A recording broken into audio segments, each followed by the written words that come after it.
Salam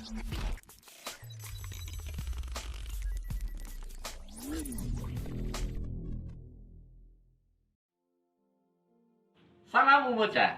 Bagaimana kabarnya teman-teman semuanya? Saya berharap semuanya dalam keadaan baik di tengah kondisi pandemi corona saat ini. Nah, teman-teman, saat ini kita akan belajar. Nah, di hadapan semuanya sudah ada gambar nih. Nah, kira-kira Bapak Ibu, teman-teman semuanya masih ingat enggak gambar ini? Kira-kira pembelajaran apa? Nah, ini adalah gambar minibus yang ada dalam tahap pembelajaran Umoja untuk merancang proyek-proyek kegiatan. Nah, di saat ini saya akan mengajak Bapak Ibu semua dan teman-teman semuanya bagaimana kita menyikapi saat-saat sekarang ini di tengah pandemi corona. Jadi jangan hanya berdiam diri saja di rumah, tetapi kita bisa melakukan pekerjaan-pekerjaan kegiatan di rumah karena dampak corona. Oke, kita akan mulai. Saya akan memberikan judul Proyek Keluarga di Tengah Pandemi Corona.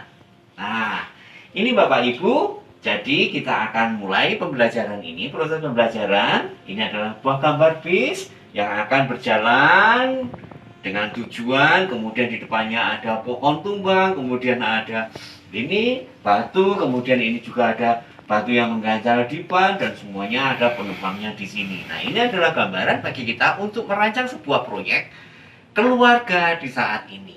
Ada baiknya, mari kita akan ikuti langkah-langkah proses membuat proyek sehingga proyek yang kita kerjakan, yang kita lakukan saat ini bukan hanya kita kerjakan atau untuk nanti juga bermanfaat untuk ke depan.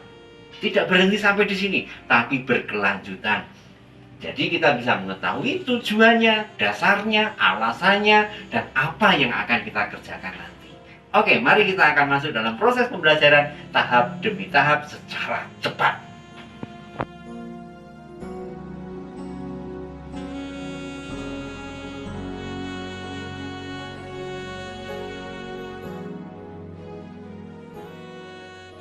Teman-teman, untuk membuat proyek keluarga kita akan mengingat kembali mengapa penting, karena ini akan menjadi dasar saat kita melakukan sebuah proyek pekerjaan. Nah, kita sudah melihat gambar bis. Gambar bis di sini ini menjadi alat untuk memudahkan kita bersama-sama belajar membuat merancang program kegiatan baik untuk keluarga di saat pandemi corona. Nah, langkah yang pertama adalah satu, kita pasti ingat apa yang ingin kita lakukan. Nah, sebenarnya apa toh yang ingin kita lakukan di tengah pandemi corona ini? Nah, ini menjadi alasan yang mendasar untuk kita lakukan dalam pekerjaan-pekerjaan nanti. Yang kedua adalah pertanyaan, mengapa kita ingin melakukannya? Karena ini menjadi tujuan kita, sehingga tujuan kita nanti jelas untuk melakukan kegiatan-kegiatannya. Yang ketiga adalah bagaimana kita akan melakukannya. Nah, seperti apa toh yang akan kita kerjakan nanti. Nah, langkah yang keempat adalah ingat, dalam CCM kita mengingat apa sumber yang kita miliki. Jadi jangan hanya berharap dengan bantuan dari orang lain. Nanti kita akan lihat apa saja yang kita miliki untuk membangun kegiatan-kegiatan di keluarga. Setelah itu, coba kita bayangkan siapa saja yang akan kita ajak bekerja, yang akan kita libatkan nanti siapa saja. Sangat penting jadi untuk melakukan pekerjaan-pekerjaan Bapak Ibu teman-teman tidak sendirian. Kalau sendirian pasti tidak semangat, betul enggak? Nah, kemudian apa yang membuat nantinya kegiatan yang kita rancangkan itu tidak berjalan? Nah, pasti ada banyak hal. Belum berjalan itu disebabkan karena apa? Kemudian yang berikutnya adalah kira-kira apa yang akan menjadi tantangan kita di depan nanti. Nah, ini ingat ya, ini ada pohon yang tumbang di tengah jalan, kemudian ada batu dan lain sebagainya. Lalu apa yang bisa kita kerjakan nanti? Oke, itu adalah langkah praktis. Kita bisa belajar lagi untuk menyusun proyek-proyek untuk keluarga di tengah pandemi corona. Nah, sekarang kita akan berlatih ya, membuat contoh untuk membuat yang disebut proyek di keluarga bersama-sama di tengah pandemi corona. Nah, sekarang kita mulai langkah yang pertama. Apa yang ingin kita lakukan? Kasih.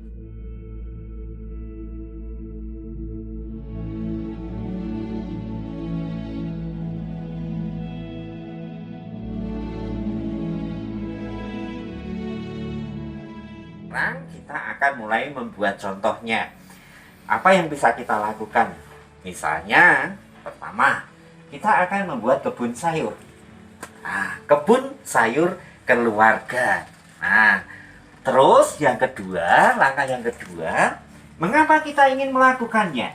Nah, ini tujuannya, yaitu pertama, ketahanan pangan keluarga. Nanti kalau ada kebun sayur di rumah Bapak Ibu tidak perlu membeli sayur-sayuran di pasar, tinggal metik dan lain sebagainya, bahkan bisa berbagi. Nah, kemudian yang ketiga, bagaimana cara kita akan melakukannya? Nah, ini sangat penting supaya kita bisa mempersiapkannya.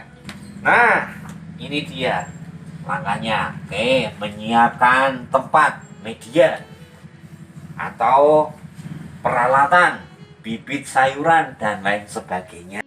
Nah, itu apa yang kita lakukan nanti dalam mengerjakan untuk mempersiapkan proyek dalam keluarga. Langkah yang keempat tadi pertanyaannya adalah apa sumber daya yang kita miliki. Nah, kira-kira Bapak Ibu di rumah mempunyai apa ya yang bisa digunakan untuk membuat proyek di keluarga ini? Nah, misalnya saja Bapak Ibu punya nih halaman. Wah, halamannya luasnya misalnya 300 meter. Wah, ini sangat luas. Bisa buat badminton, sepak bola, dan lain sebagainya. Nah, sebagian nanti bisa dibuat untuk membuat proyek ini.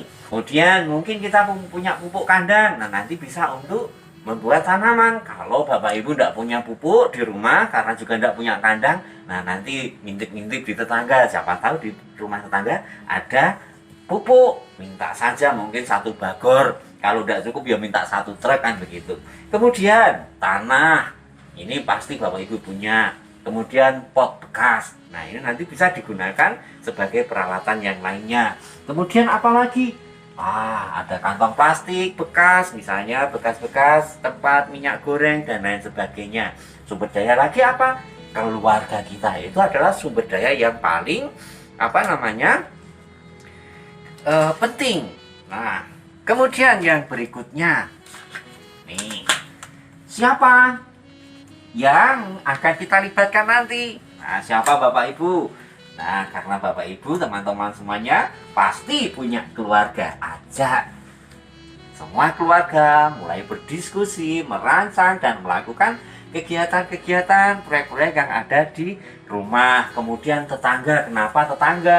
Nah, tetangga nanti bisa kita mintai bantuan. Kalaupun nanti tetangga punya pupuk, punya tempat-tempat, peralatan, dan lain sebagainya, ya kita bisa minjam. Nanti setelah keluar hasilnya, kita bagikan hasilnya kepada tetangga. Kan itu toh mudah. Nah, manfaatkan tetangga Anda, libatkan. Nah, supaya juga mereka tidak hanya tapi juga tertarik. Paling tidak Bapak Ibu nanti juga akan bermanfaat bagi tetangga Anda. Nah, kemudian ini adalah langkah yang keenam. Maaf ya di sini ya gambarnya untuk teksnya karena tidak cukup medianya.